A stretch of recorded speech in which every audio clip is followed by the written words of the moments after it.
And yeah, I just got my PhD three weeks ago. Yay. So today I'll talk about self-similarity of graphs, and this is based on a joint work with Po-Shen Lo and Benny Sudakov. He's my advisor, Benny Sudakov at UCLA. So from a broad point of view, self-similarity, what I want to talk about today is a topic which belongs to decomposition of graphs. And in this series, the main milestone result, classical result, was proved by Wilson in 1976. So he proves the following theorem. Let H be a given graph. It's a fixed graph. Then the edge set, so if n is large enough,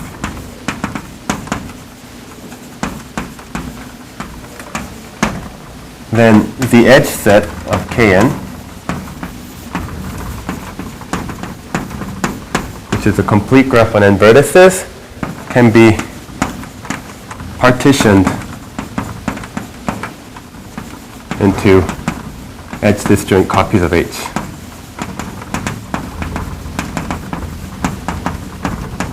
H as long as the following two conditions are satisfied. First of all, if edge set is partitioned, then obviously the number of edges of H has to divide the total number of edges. And another condition is the common divisor of the degrees has to divide the degree of the graph. So G is the common divisor of degrees. This is a beautiful theorem which says, given any graph, if you have a large enough complete graph, then as long as the obvious conditions which has to be satisfied are satisfied, we can decompose the complete graph into edge disjoint copies of H. This is a very nice theorem, which probably gave Wilson his tenure in Caltech, as far as I know. Okay, so a related body of results concerns the following concept called isomorphic factorization.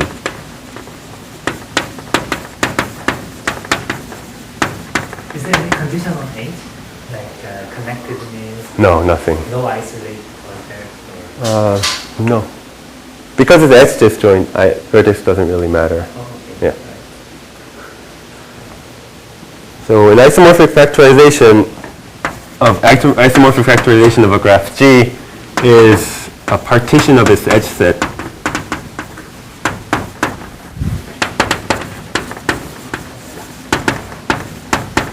into parts which induce isomorphic copies, subgraphs. Isomorphic subgraphs. So we're looking at the problem from a slightly different perspective. Here we have a fixed graph. We want to decompose a complete graph into this fixed graph. But here we're more interested in the host graph G, and we want to consider if G can be broken down into smaller pieces which are isomorphic. So if Kn is large enough, then it can be done into smaller pieces. That's what this is saying. But what's more interesting here is whether a given graph is decomposable or not into smaller pieces. And we say that G is T divisible if there exists isomorphic factorization into T parts.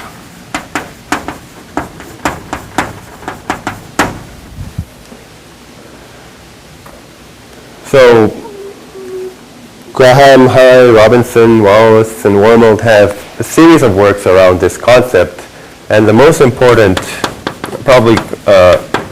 most important result, which answers the most basic problem, is a result of Harari, Robinson, and Wormold, proved in 1978. And what this said is the following.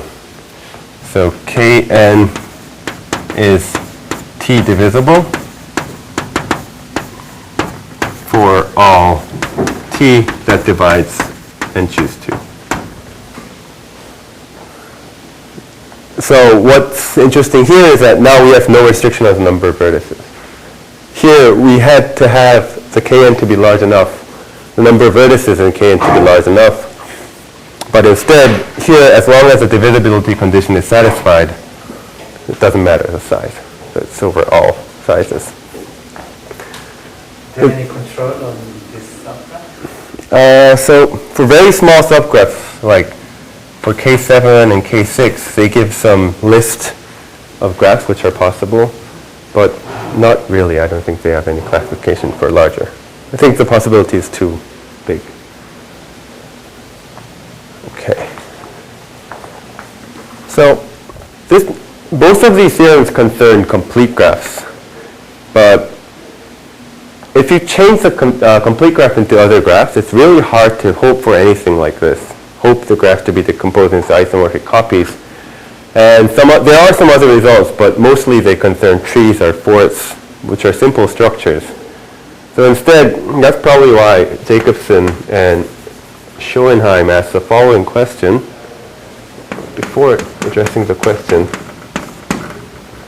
their question says, what is the largest two divisible, not even general and T divisible, what is the largest two divisible subgraph that a given graph must contain? To make it formal, let's define some concepts of it. When G is a given graph, we define I of G as the maximum T, maximum S, such that there exists subgraphs of G, H1 and H2, which are edge, disjoint, and isomorphic.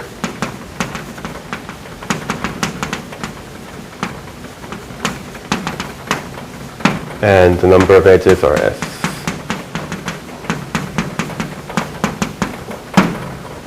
Okay. And then we define I of M as a minimum over all graphs with M edges, the maximum, this quantity I of G.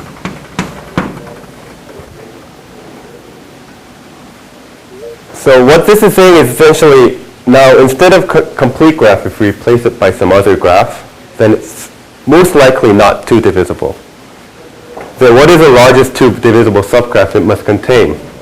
So we're taking the minimum over all fixed number edges graph, the maximum of this quantity.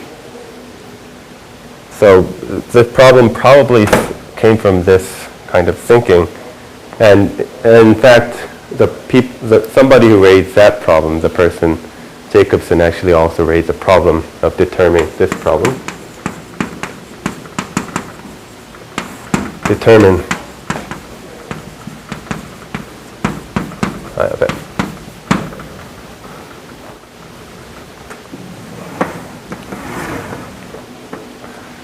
And actually this problem has nothing special about graphs. So can similarly define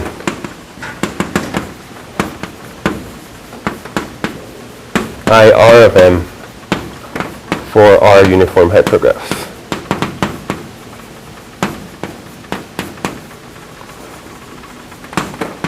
But I will mostly talk about graphs, so let's leave it as a remark here without formal definition.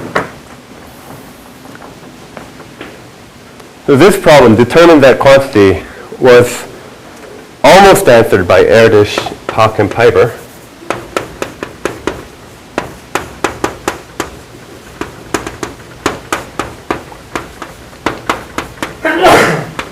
Let me check the dates. In 1988.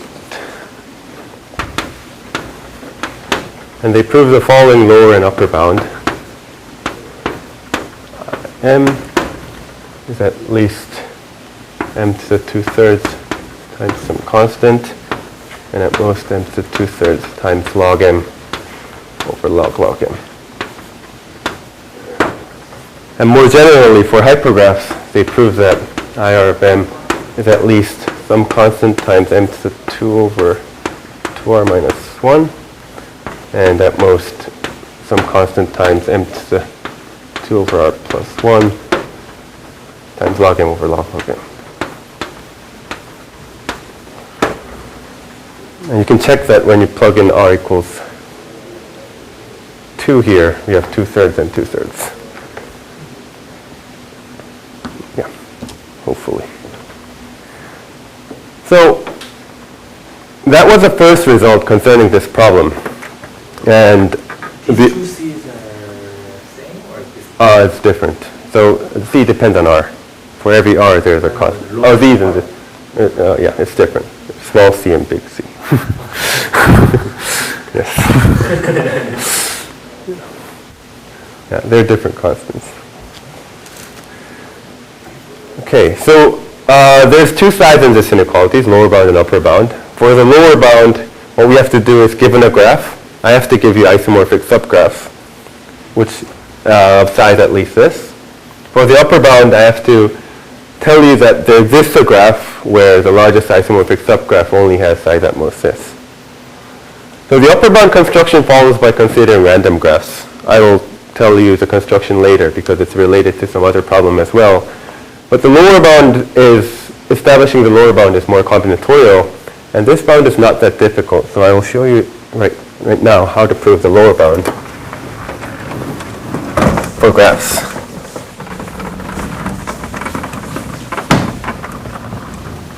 So proof of lower bound.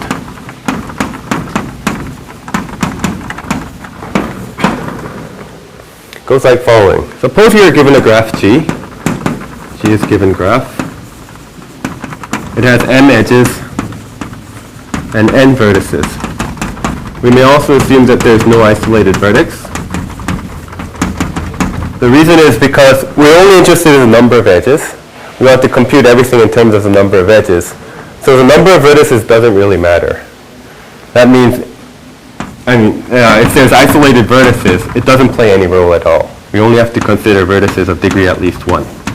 We just remove all the isolated vertices and assume that the remaining number of vertices is n, and there's no isolated vertex. That doesn't change anything.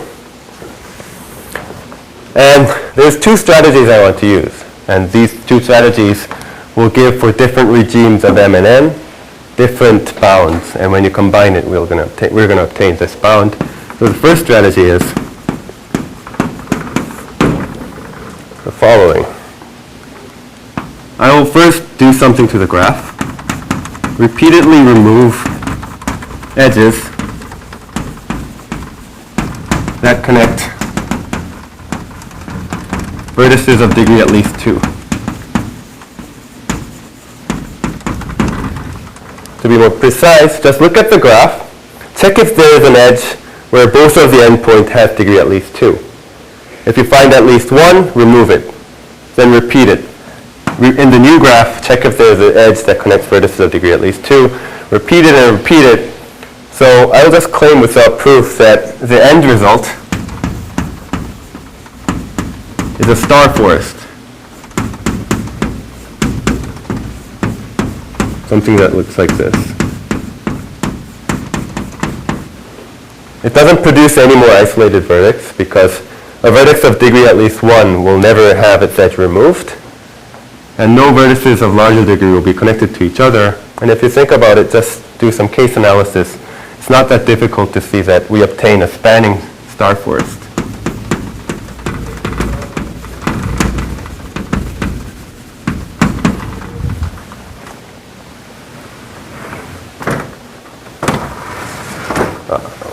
I'll do it here. Now with the star forest, first classify the size of the stars. There might be some stars of size 1, there might be some stars of size 2, size 3, size 4, and so on. First classify, and I have to find you two isomorphic subgraphs which have many edges. So I'm going to do the following. For stars of size 1, I'm going to assign one to blue, the other one to red, blue, red, and so on. So what we obtain here is, if there's n1 vertices, the number of edges inside each subgraph increases. I'll use some programming language here. By n1 minus 2 over 4. What this means is I can lose at most one edge, which cannot be paired. So I lose two vertices. There's n1 vertices. And for all the remaining vertices, whenever I have 4 vertices, it will contribute 1 edge to each of the isomorphic subgraphs. So the gain here is n1 minus 2 over 4. Understood? And now if you go to the next star of size 2, because they just have to be edge disjoint, they can share a vertex. So now I'll make like this. That means if there's n2 vertices, then the size increases here by n2 over 3. For every 3 vertex, I'll increase 1 edge. And this is, so now you can guess what to do. Here I'll just make it blue and red, but I have to lose 1 edge because it can't be paired. So n3 increases the size by n3 over 4. For every 4 vertex, I increase 1. And if you do the analysis, it's not too difficult to see that this is the worst ratio. The ratio will get closer to 1 over 2. So what this means is, essentially for every 4 vertices, I will get 1 edge in each of the isomorphic subgraph. So this procedure gives I of g at least n minus 2 over 4 in terms of the number of vertices. So that's my first bound. I find isomorphic subgraphs with at least this many edges. Now my second bound, second strategy, is a little bit more fancy than this. This was a little bit too ad hoc. Strategy 2. So first, split G into 2 graphs, which are edge disjoint and same number of edges. They don't have to be isomorphic. I'll just arbitrarily split the edges into 2 graphs so that the number of edges inside each of them are the same. That means each graph has m over 2 edges.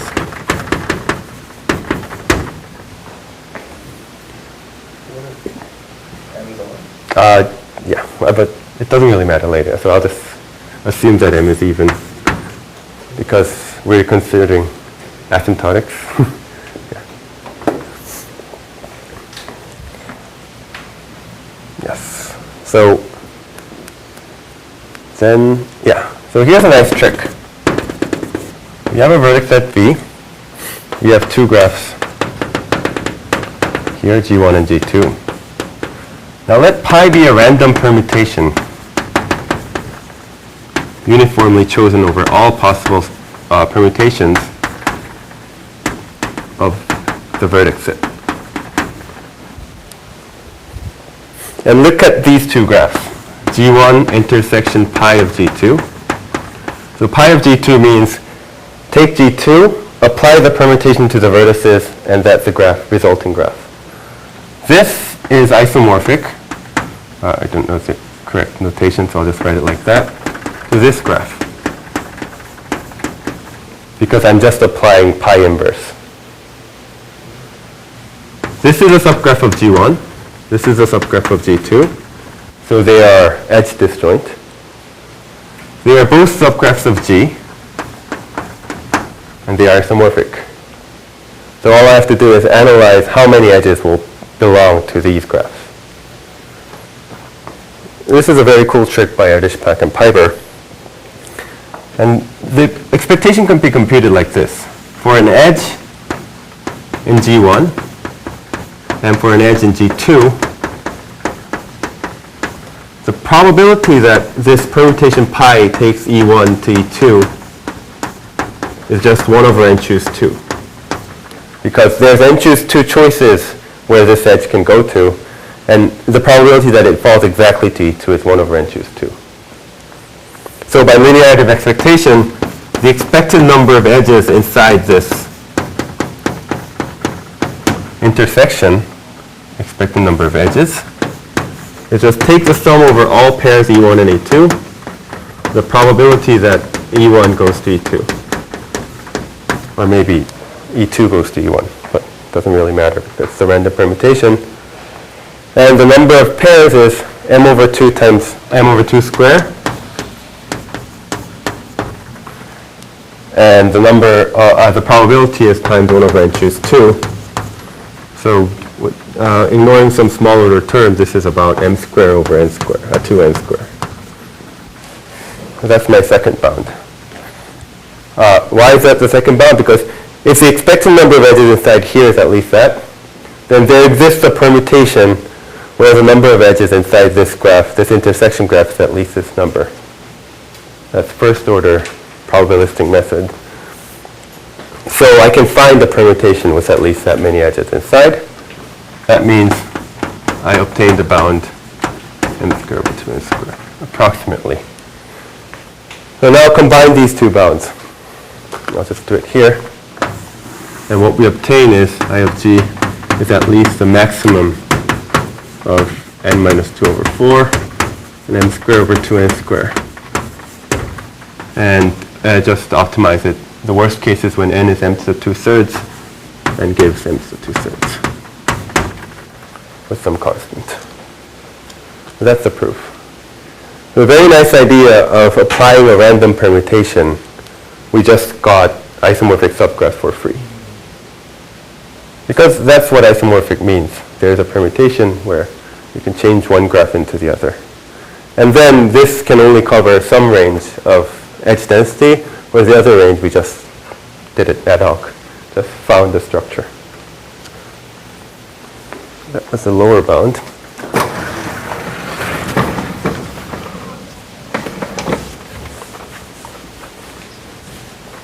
Any questions here?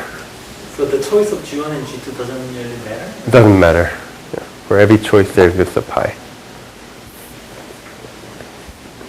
Okay. It's here.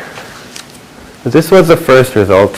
As I said, the upper bound follows from random graphs, which I'll explain later.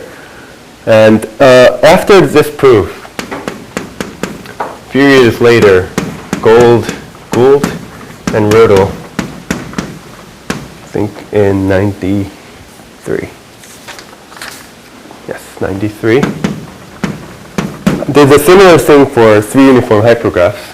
So they show that for 3 uniform hypergraphs, the correct exponent is 1 over 2.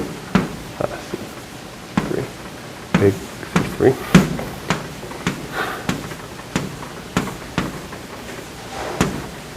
Prove this result. And if you check it with here, if you plug in r equals 3 here, the upper bound is the same because they just didn't improve the upper bound. They just used the same upper bound. But they improved the lower bound so that the exponent matches the upper bound. But there is some polylogarithmic gap. And very recently, this is an unpublished result. Paul Horn, who was this two people? Horn, Kubek, and Rödel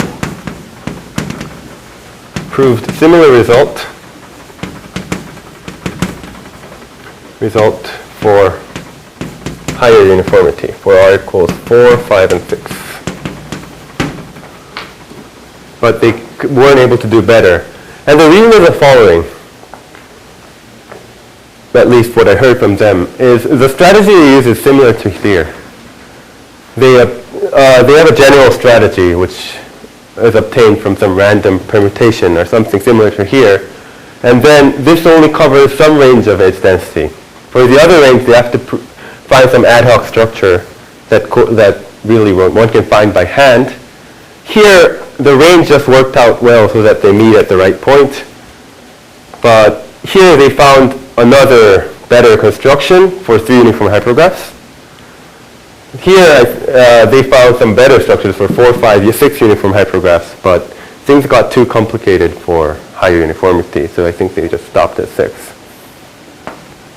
But still, their result has some polylogarithmic gap between the lower and the upper bound. And what we were trying to do was focus on a different point of view, not trying to improve the exponent, but rather to try to really close a gap between the lower and the upper bound. Try to find where in between these m to the 2/3 and m to the 2/3 times log m over log m, this function im lies, the order of magnitude. And the result we got, this is a result with Po-Shen Lo and Benny Sudakov, is it lies somewhere in between. There's a small constant where it's m log m to the 2/3, and there's a big constant where it's upper bounded by m log m to the 2/3. So we established the order of magnitude of this function. But actually, even when we improved both the lower and the upper bounds, we shouldn't get too much credit for the upper bound because we just followed the same construction and changed the parameters. Probably the reason they didn't optimize it is because they weren't interested in closing the gap.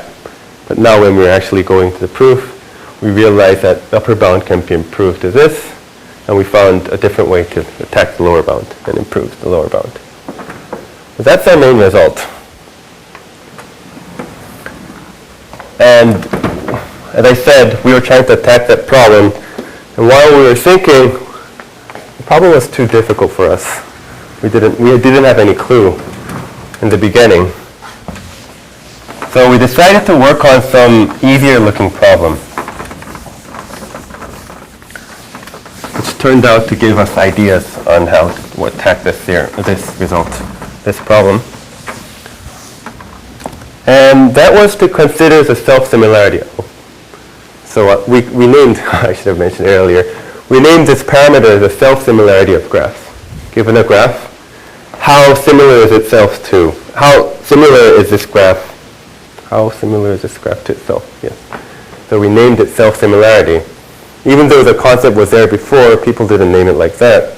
But Benny wanted a fancy name, so we decided to name it self-similarity. And I like the name. Anyway, so what we were trying to study was self-similarity of random graphs.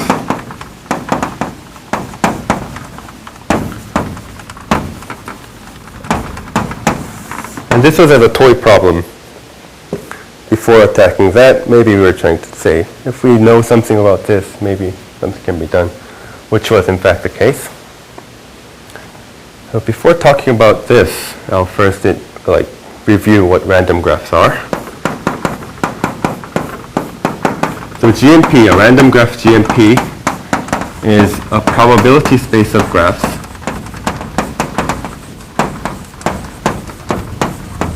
on n vertices, where each pair of vertices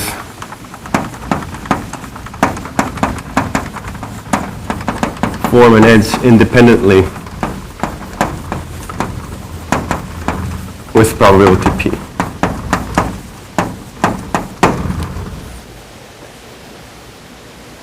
So this is just a collection of graphs where we take each edge with probability p, but most of the people think it's a graph obtained by taking an edge, by flipping a coin, biased coin, and deciding whether an edge is inside the graph or not. But actually it's not one graph, it's a collection of graphs and it's a probability space. So when we talk about whether GMP possesses some property or not, we only can say it in a probabilistic language. So we say GNP has this property P asymptotically, almost surely, if the probability that GNP has this property tends to 1 as n goes to infinity. So we're taking larger and larger random graphs, and we're only interested in properties which happens with probability 1 in the limit. Okay, so the question is, so random graphs has been studied. It has been first introduced in the 1960s. I think most of you already saw it. Professor Mian gave some lecture about it, I think. And it's a really interesting subject. It just appears in combinatorics everywhere these days. Not everywhere, but in many places. And it appears in other fields of math, in theoretical computer science. But there's still a lot not understood about it, even though it has been studied for about 50 years. And mostly it's about its global structure.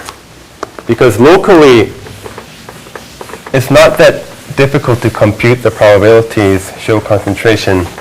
And computation is not that difficult, but when you try to do something global about it, it's difficult. And our problem is also some global problem here. So determine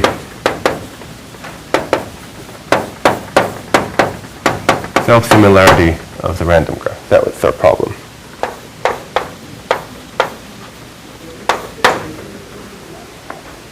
And what we were able to show is the following. So if the edge probability is less than 1 over 2n,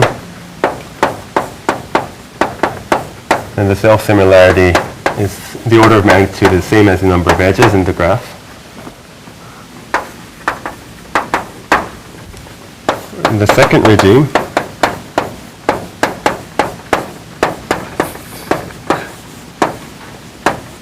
and the self-similarity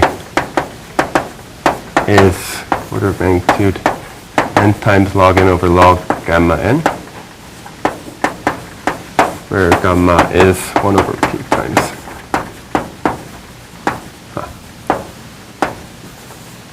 N. And the third regime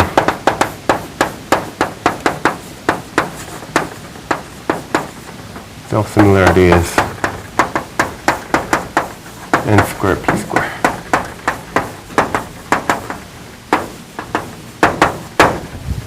It looks really complicated, and it's really complicated to write. On the second line, it is log of This one? Yeah. Log of gamma, where gamma is this quantity. So just to check, so where these two meet is when p is about log n over square root of log n over n. And when you plug in square root of log n over n,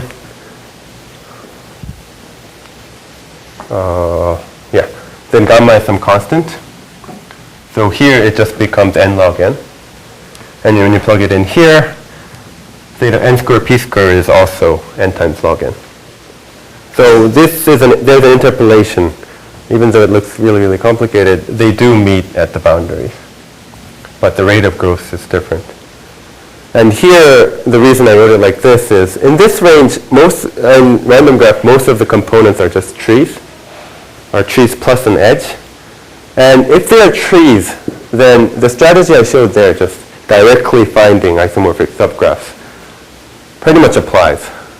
That means the total number of edges, the order of magnitude of the largest isomorphic subgraph is about the same as the total number of edges. And in fact, this range is not very interesting because of that reason. The interesting regions are these two. Okay. So as mentioned before, if you plug in the right edge probability, this will give you the upper bound of Erdős-Pak and Piper. And I will show you how to prove the upper bounds here.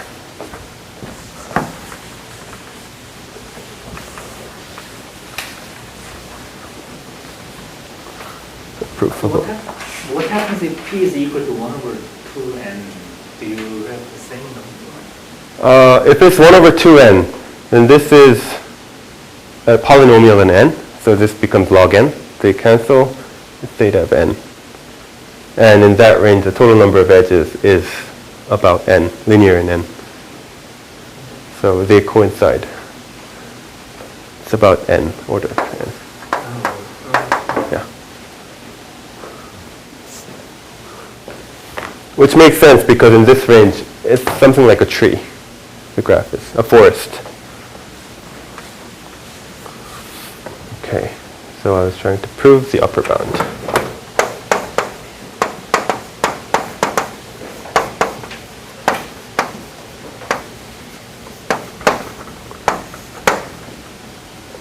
So what we have to bound is a probability that there exists two graphs of large size which are isomorphic, etch disjoint. The probability that GMP has self-similarity at least t means there exist two edge disjoint graphs which both have at least t edges and are isomorphic. So first can be upper bounded. Among all possible pairs, I have to choose t edges, and that will be my first graph. That's the probability of the first graph existing. And then the second graph has to be isomorphic to this graph. And the possibilities, there's n factorial possibilities, because that's the total number of permutation of the vertex set. And once you apply this permutation, for this graph, this permutation will give you one graph. And a lot of them will give you graphs which are not edge disjoint, but we're only interested in edge disjoint copies. So the probability of them existing is p to the t, if it's edge disjoint. If it's not edge disjoint, it's just 0. It doesn't contribute to this probability, but we're just doing a very rough estimate here. So this is a crude upper bound on that probability.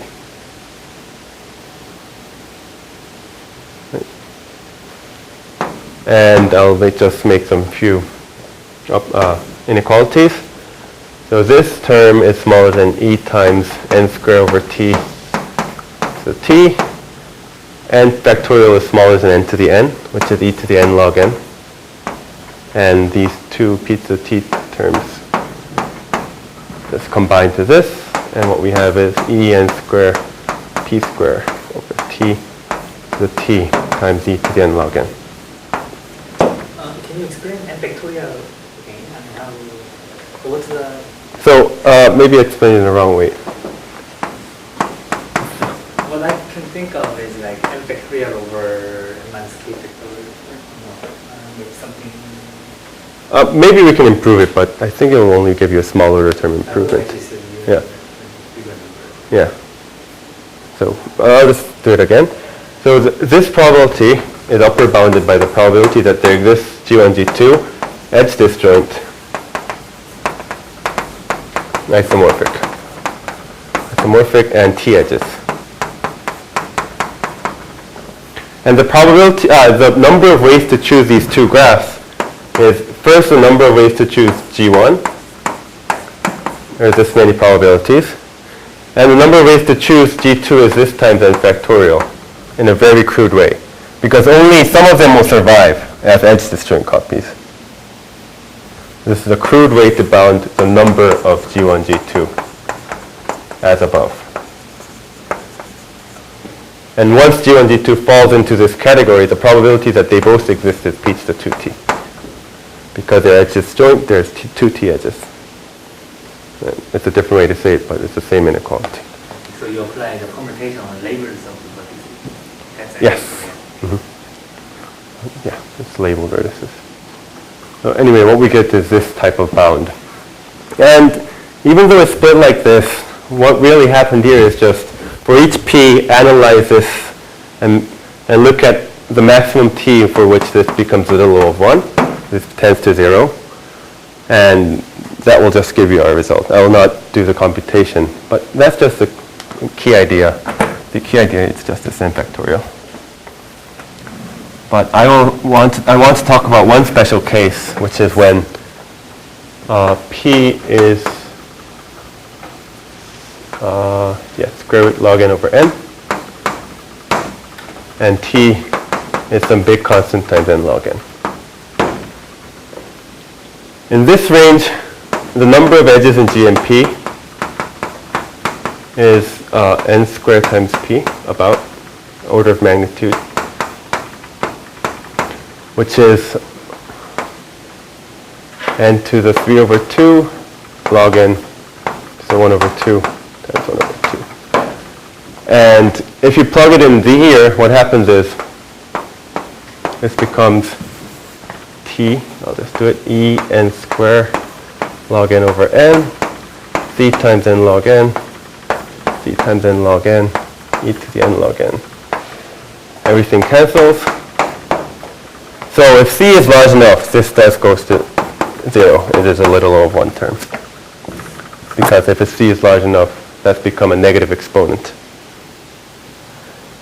And the reason I wanted to do this is, let's see what happens. This will give us the upper bound I promised. Here, the number of edges of this graph is about order of magnitude is n to the 3 over 2 log n to the 1 over 2. And the largest isomorphic copy has size c times n log n, t. In terms of m, this is m to the 2/3 times log n to the 2/3 times some constant c prime. But log n and log m is about the same because they're polynomial of each other. That gives you c prime double prime log n to the 2/3. So that's the upper bound I claimed.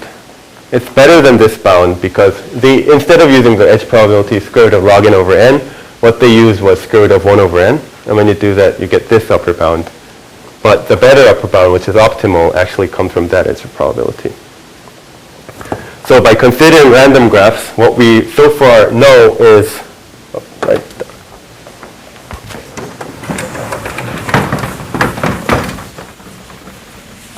So I showed you two proofs, and based on those proofs,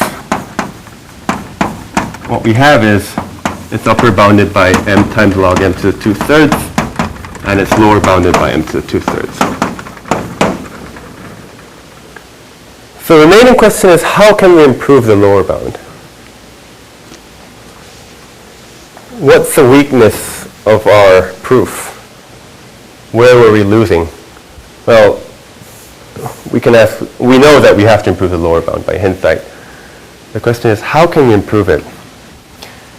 And the key idea of this also came from the random graph, self-similarity of random graphs, by considering it. So I will show you the key idea in the proof of the lower bound for random graphs. And that contains the main idea here. Of course, something has to be added. So in the remaining time, I'll give you a sketch of proof of lower bounds of self-similarity of random graphs. And everything will come into play so far what I said. So here's how we start. We're given a graph. No, we're given a vertex set. And on top of this vertex set, we construct random graphs by placing each edge with probability p. But just do some mental experiment and assume that we haven't exposed the edges yet. So it's still not decided. And split the vertex set into 4 parts, v1, v2, w1, w2. And just assume that they all have the same size. I'm going to only consider the edges between v1 and v2 and between w1 and w2.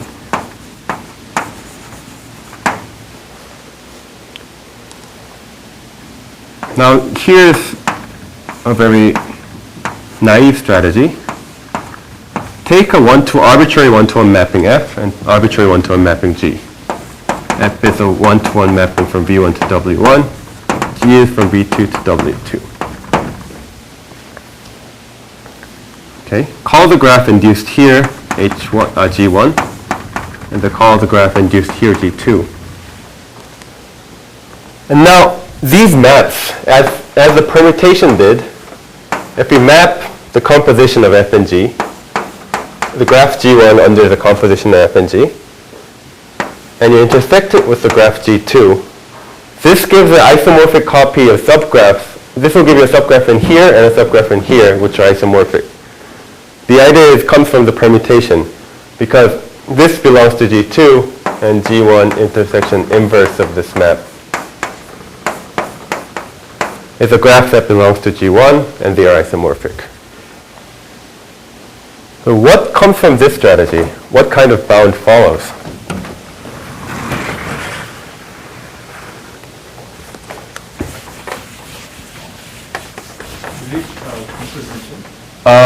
Well, maybe the composition is not the right. It's just concatenation. Yeah.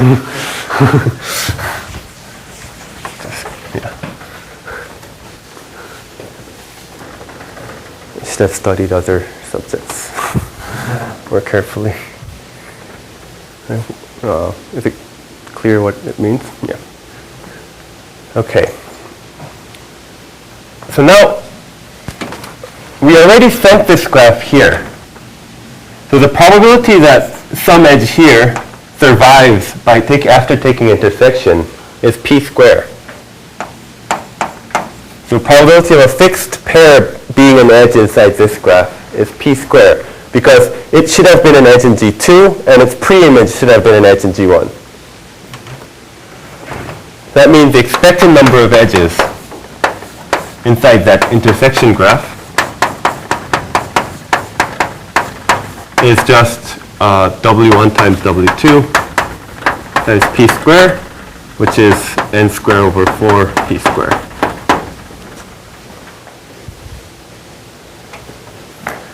And now I'll just, okay, so for if p is equal to n to the negative 1 over 2, then that's, this is n, order of magnitude n. Sorry, I should have started. So the reason I'm taking p to be this is because this is the most delicate range. I just chose one probability to illustrate what happens. I should have mentioned in the very beginning. So this strategy works for all range of p, but just to illustrate what's happening, I will take the specific p and show you what happens.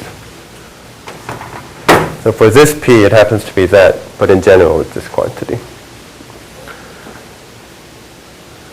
And yeah, so in this range, that's m to the 2/3 if you do the computation. So that's the lower bound there. And it makes sense because this permutation idea and this mapping idea has nothing different. It's pretty much the same idea, just stated in a different language. So we shouldn't gain anything. And that bound came from that idea. So this idea should give you the same bound. And that's what happened. The question is, can we improve on this bound here? And of course we can. Not of course, but we can. Now go back to the strategy. As before, I will take f to be an arbitrary mapping, but g is not decided yet. I'm hoping that instead of taking an arbitrary map, there might be a better way to map the vertices so that I can gain more edges in the intersection. Okay, so fix the vertex here, V, fix the vertex here, W, and look at the intersection of the neighborhood of V and the neighborhood of W under the map F. So V will have some neighbors here. Under the map F, that will go to some set here. W will have some neighbors. And I'm looking at the intersection. And this intersection is a quantity we're interested in because those numbers will be added.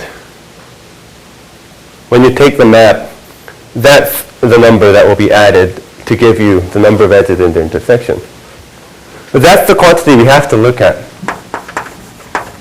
I'll name it at n of v of w.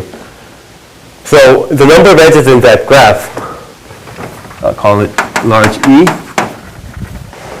Large E is just the sum over all v, n of v of gv. So if we can construct our g nicely, that these are big, and we can hope our E to be bigger than m to the 2/3. That means we have to look at what the distribution of this random variable looks like. But it's the same computation as before.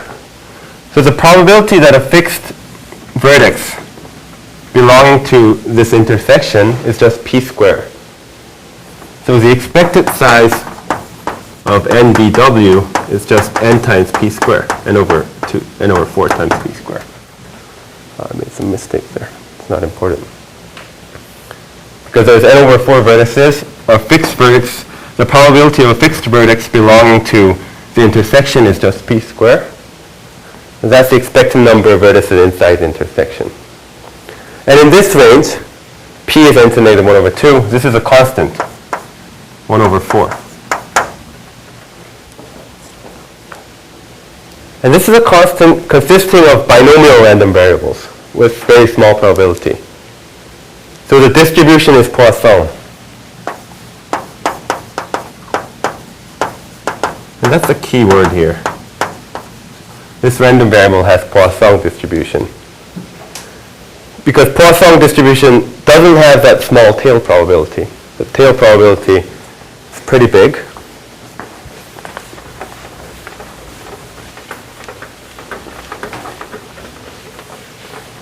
And the probability that this random variable deviates from its mean by log n over log log n is still some polynomial probability.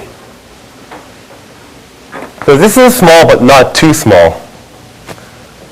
And if you look at vertices inside V2 and W2, because there's n vertices, n over 4 vertices in each of them, and the probability is n to the negative c prime, if c prime is small enough, we expect a lot of pairs to exist.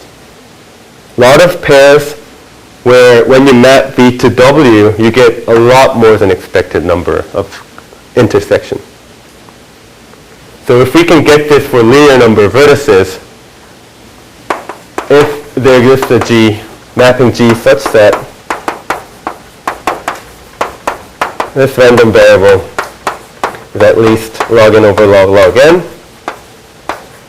for linear number of vertices, then the bound we get is I of GMP to be at least n times log n over log log n times some constant. And yeah, so that does better than n to the 2/3. And that's the right number. So the key thing here is, if you do it if you take a random permutation or just the arbitrary mapping, all these tail events just die out, and what we just get is an average effect, where the average effect is n to the 2/3. But instead, if you look at the vertex by vertex level, there are some occasional,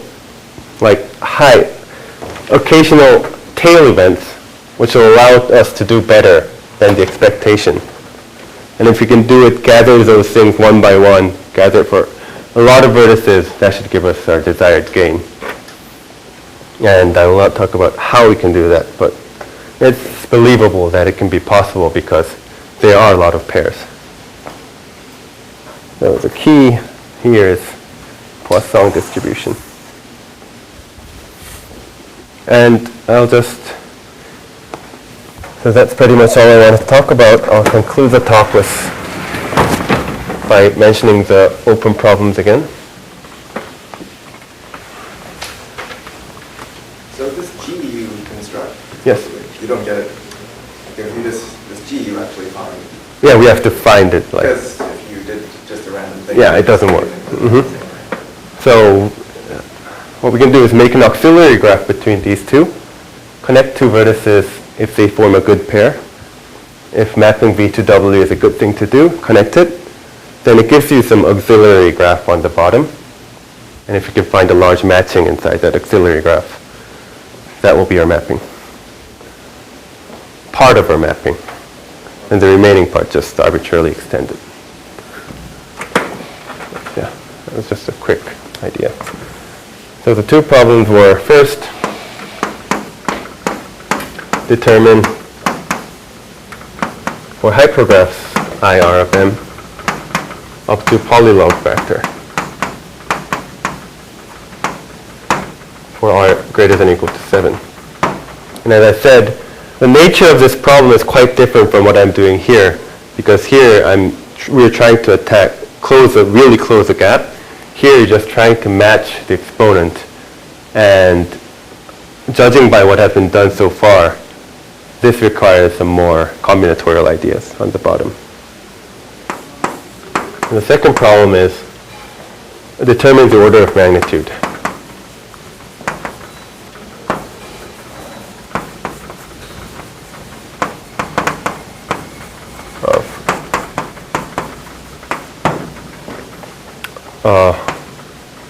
Maybe just start for R equals 3. Because for R equals 3, we already know the correct exponent. And now what we have to do is do maybe something like this to show that actually the random hypergraph is the best possible thing. So It looks very similar, and it looks like you have to do this first to do this, but I think the nature of these problems are quite different. So depending on what you like, you can choose different problems. Thank you very much for listening. Yeah, that's